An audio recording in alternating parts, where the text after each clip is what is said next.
I'm going to show you how to make this pinwheel block by using a 4.5 inch by width of fabric strip, 2 strips, one solid and one print color.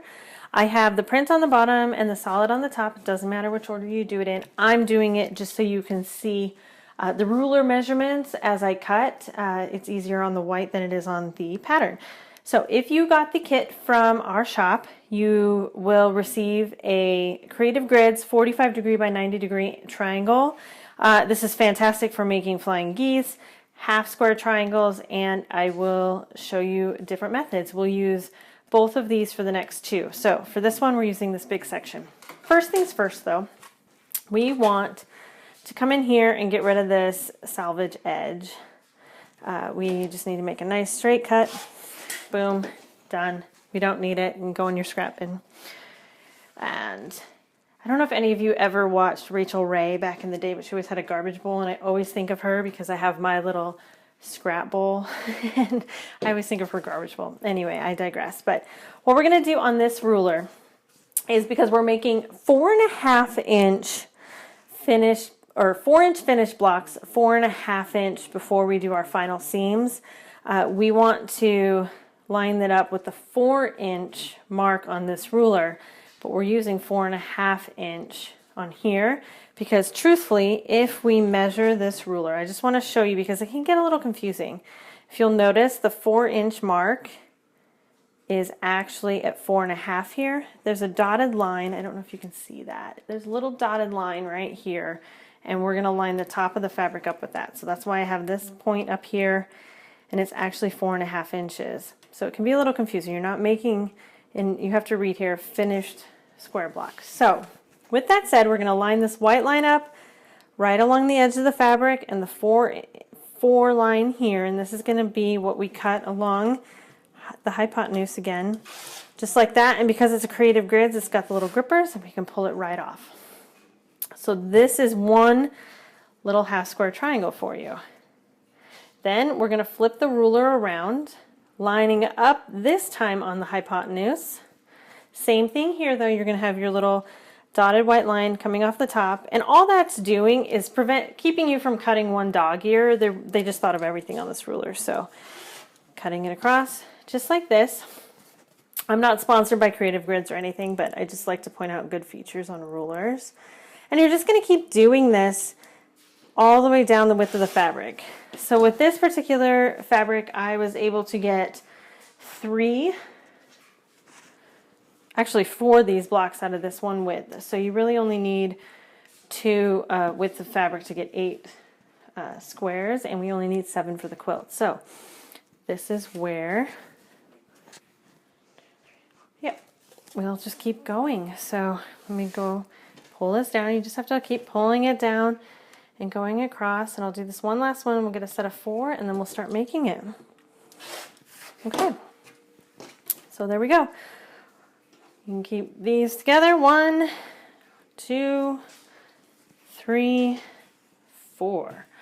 And the next step that you're going to do is just go over to your machine, stitch a 1/4 inch right along the hypotenuse, press to the dark side, so press here, flip open, and I will meet you back here when that is all done. Okay, we have our 4 half square triangles that we cut out with our ruler. And honestly, this process is super easy because we're not going around anything, we're not crisscrossing, we're just simply lining it up on the hypotenuse. This is what we're going to stitch, is the hypotenuse. So your right angle crossed. And I'm going to go like this. And you just stitch 1/4 inch right along. Sometimes your triangles will get a little off, but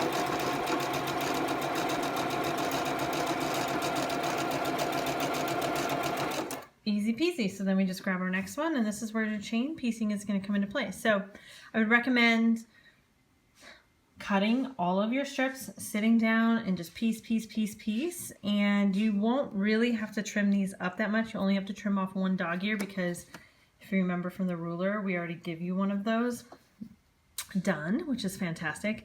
But these are more accurate originally than the other pre-cut versions, although it may take a little longer time. So this is where finding your best method will help you out in the long run. All right, so I'm going to keep chain piecing these, and I will meet you back here for final assembly. All right, we are back. So I've pressed all of my squares open, and now all we need to do, because our ruler, like I mentioned, they already took into account that dog ear, we just have to come in here and clip one dog ear.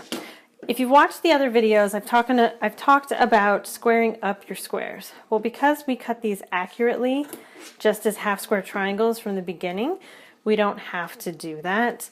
The pre-cut method, like I said, leaves a little bit of room for wiggle, and by cutting these, they're pretty accurate. So if you prefer the ruler method, by all means, go ahead and do that. Some people just find it easier, especially if you're buying in pre-cuts like layer cakes or 7-inch squares or even charm packs.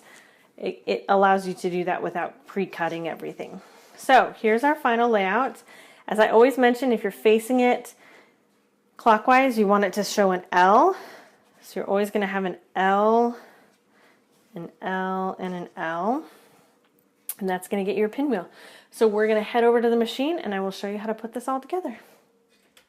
Okay, so we have our 4 individual open press triangles, and we are going to put them together into the pinwheel. So we're going to take one, and you always want to make sure for your pinwheel, the easiest way to remember is that your print will make an L.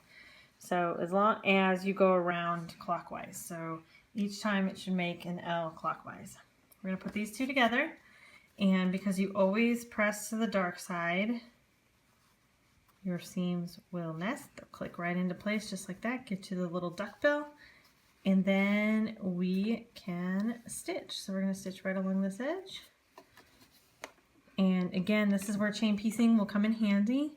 You can just do one and keep moving, and then press them all open to the dark side, and we will come on back. So just like this.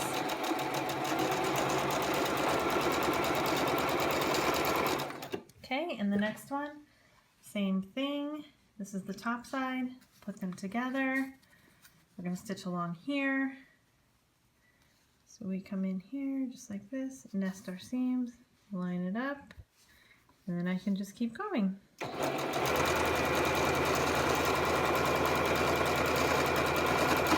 All right, so let's go press them to the dark side, and I'll come back here for final block assembly.